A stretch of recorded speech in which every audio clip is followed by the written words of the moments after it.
Je m'appelle Bruno van der Linden. Je suis chercheur au Fonds de la recherche scientifique et j'effectue des recherches surtout sur les questions du marché du travail à l'Institut de recherche économique et sociale. Et je suis aussi professeur à l'Université de Louvain. Alors, en comparaison avec le même mois de 2019, le chômage a augmenté de plus de 10% en Flandre, un peu moins de 10% en Wallonie et est quasi stable à Bruxelles. Ça fait des changements de taille importante dans au moins deux régions, mais ces changements sont en fait largement atténués par une alternative au chômage qui a été mis en place par les autorités publiques, qui est ce qu'on appelle le chômage temporaire en raison du coronavirus. Ce chômage temporaire a concerné plus de 30% des travailleurs dans les entreprises à certains moments. Maintenant, l'évolution est un peu dans le sens d'un retour au travail, puisque le nombre de personnes qui recourent au chômage temporaire a sensiblement diminué. Quant au chômage complet, il continue à augmenter, mais moins vite. Cela dit, les perspectives pour les mois qui viennent restent très préoccupantes parce que on a un ensemble de soutiens aux employeurs et aux travailleurs des pouvoirs publics qui vont très probablement nécessairement diminuer en importance et il pourrait dès lors y avoir, et c'est plausible, une remontée du chômage dans les mois qui viennent. Alors, il faut savoir que le coronavirus a fait son apparition au terme d'une période où le chômage était en réduction dans toutes les régions et où l'emploi était en augmentation. Alors, le coronavirus, c'est bien sûr d'abord un certain nombre de personnes malades et puis, en raison du confinement, toute une partie de la main-d'œuvre qui n'est plus disponible. Et ça, c'est un choc relativement inédit qu'une partie non négligeable de la population devient peu disponible ou indisponible pour le travail de manière aussi abrupte. D'autre part, les changements importants en termes d'activité économique dans beaucoup de secteurs font que beaucoup de main-d'œuvre devient non nécessaire. Et ça, c'est un deuxième type de changement d'une toute autre nature. Et par ailleurs, l'irruption du coronavirus, c'est aussi un immense accroissement de l'incertitude. Et quand l'incertitude augmente à un tel point, toute décision qui de près ou de loin s'apparente à un investissement, et embaucher quelqu'un, c'est une forme d'investissement, bien on a tendance à reporter cette décision. Et donc on a vu que le nombre d'emplois qui étaient vacants et donc disponibles a diminué de manière très importante au second trimestre de l'année en cours. Et tout cela, c'est un ensemble de chocs complètement inédits. Donc, selon le degré d'exposition aux interactions humaines, à la mobilité des biens, des services et des personnes, les secteurs ont été impactés de manière fort différente. Ça, c'est une première chose qui induit de l'hétérogénéité. Une seconde, c'est qu'il y a des métiers qui permettent un travail à distance et d'autres beaucoup moins. Et donc, hormis dans un certain nombre de secteurs de première nécessité, en règle générale, les travailleurs manuels ont été davantage malmenés par ce choc du Covid. Il a aussi été plus facile de mettre un terme à des contrats peu protégés qu'à des contrats de travail qui le sont davantage. Par ailleurs, en cas de chômage ou de chômage temporaire ou de baisse d'activité de travail indépendant, l'accès à un revenu de remplacement n'a pas été le même pour tous. Un certain nombre de groupes sont passés à travers les mailles du filet. Et enfin, les conditions de logement, les conditions financières des ménages avant que la crise de coronavirus n'apparaisse sont aussi des facteurs qui ont introduit une fragilité préexistante plus ou moins grande à la situation. Et tous ces éléments-là sont, parmi d'autres, des sources d'hétérogénéité de l'impact du coronavirus dans la population. Si je me limite aux travailleurs de nos contrées, je dirais qu'il y a d'abord les travailleurs sur des statuts non standards, et surtout s'ils travaillent dans des secteurs dont l'activité a été entravée durablement au cours des mois écoulés. Et puis, avec des nuances, bien sûr, mais des travailleurs manuels, et plus particulièrement les jeunes qui ont un profil du type travailleur manuel et qui entrent sur le marché du travail dans les semaines et les mois actuels et qui font face à un marché du travail qui est déprimé et où la première insertion sera difficile.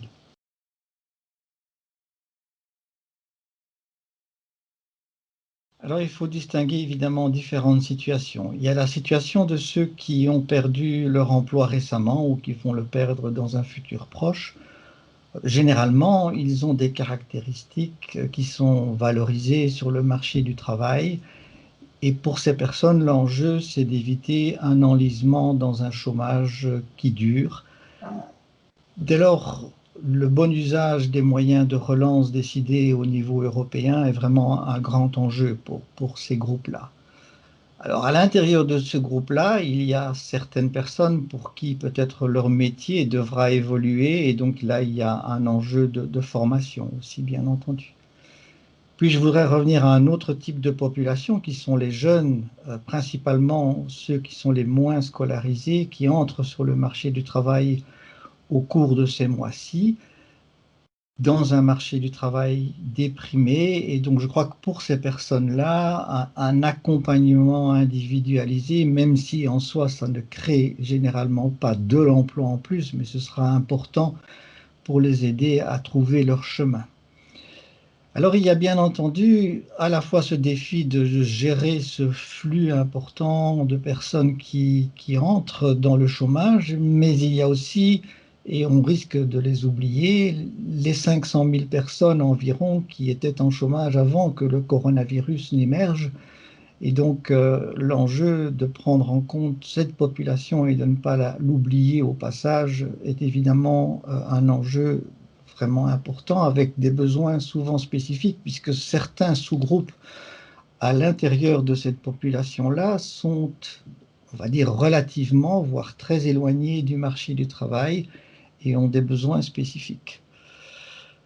Dernier élément, subventionner temporairement l'embauche de catégories bien ciblées de personnes particulièrement défavorisées sur le marché du travail a du sens dans les mois qui viennent, étant donné la probable ampleur des difficultés qu'on va rencontrer.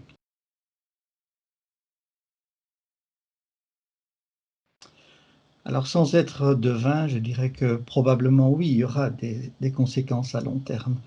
Et je vois ça deux grandes explications. La première, c'est que, bon gré mal gré, le coronavirus a provoqué toute une série d'expérimentations. Expérimentations dans le domaine de l'emploi, des outils numériques pour beaucoup. Expérimentation aussi dans le domaine de la consommation. Certains ont davantage consommé à travers des achats en ligne, d'autres se sont orientés davantage vers des circuits courts. Donc expérimentation dans différentes directions, pas toujours choisies, mais en tout cas mis en place dans une certaine urgence et avec une créativité importante. L'autre élément choc, c'est évidemment la prise de conscience des interdépendances multiples qui se situent d'une part au niveau de notre approvisionnement en biens et services, où on a bien vu notre très grande dépendance vis-à-vis de l'Asie, choc dont on va faire des choses qui peuvent être très différentes, relocaliser ou davantage diversifier les sources d'approvisionnement. La pandémie nous a aussi fait voir des interdépendances d'une autre nature, interdépendances humaines à travers bien sûr le risque de contamination, mais aussi prise de conscience de métiers qui étaient peut-être dévalorisés ou peu valorisés et qui se sont vus être des métiers vitaux dans un sens large du terme. Donc voilà, ces deux choses-là sont des lames de fond, des chocs qui peuvent donner des effets à long terme. Mais pour que ce soit durable, il faut qu'il y ait plus. Il faut que le contexte socio-économique le permette, cette durabilité. Et je pense qu'une des choses importantes à ce niveau-là va être les attentes.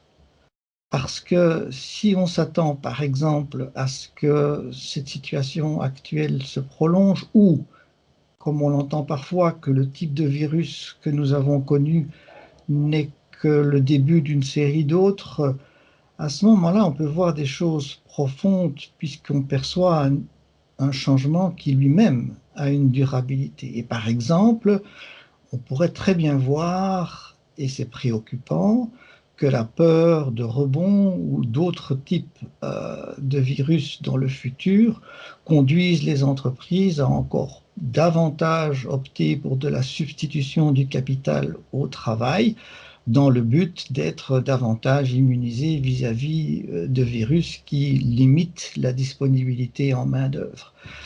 Ce genre de choc pourrait lui alors avoir des effets de long terme qui sont pas du tout nécessairement positifs.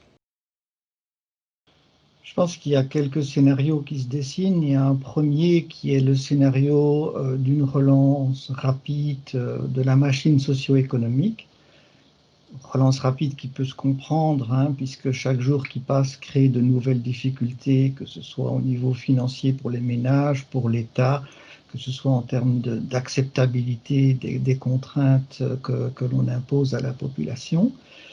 Le second scénario est proche du premier, mais il introduit deux infléchissements, me semble-t-il, importants. Le premier, c'est qu'on a bien vu que la crise du coronavirus a touché particulièrement des populations qui étaient déjà fragiles avant, mais dont la fragilité est venue à l'avant-plan et il y a donc matière à changer, à améliorer, à approfondir le soutien à ces populations. Et deuxième infléchissement d'une importance tout à fait majeure, lui aussi, c'est que nous devons absolument drastiquement réduire notre consommation d'énergie non renouvelable. Ce second scénario fait l'objet, au moins au niveau des discours, d'un consensus assez large, et il est donc le plus plausible, même si l'enjeu, c'est évidemment de passer des discours aux actes. Un troisième scénario, un peu plus flou sans doute, est celui qui consisterait à prendre conscience à l'occasion de cette crise actuelle, peut-être de manière plus approfondie des dérives de notre modèle socio-économique et de vouloir enclencher une réflexion sur des infléchissements peut-être plus profonds que ceux du second scénario. Je crois que ce n'est pas du tout facile de mettre en œuvre ce troisième scénario sous la forme d'un temps d'arrêt et de réflexion collective. C'est très peu probable car il y a quand même des tas d'urgence. Par contre, je pense qu'à travers des projets concrets et différents mouvements, on peut s'attendre à ce que ce troisième scénario, finalement, infléchisse lui aussi ce second scénario et mette en route peut-être des mises en cause un peu plus profondes que ce que spontanément nous ferions. Alors, il me semble que la crise du coronavirus a amené plusieurs groupes dans la population à une créativité certes coûteuse, mais assez inouïe et encourageante. Cette crise aussi, bon an, mal an, bon gré, mal gré, a amené des prises de conscience dans toutes sortes de directions. Notre finitude individuelle, mais aussi collective, nos interdépendances multiples. Et à travers tout ça, il me semble qu'il y a en germe en tout cas un espace pour des ajustements, pour de la créativité. Et on en aura bien besoin, car il faut prendre conscience que avant l'irruption du coronavirus, nous avions un chantier immense devant nous.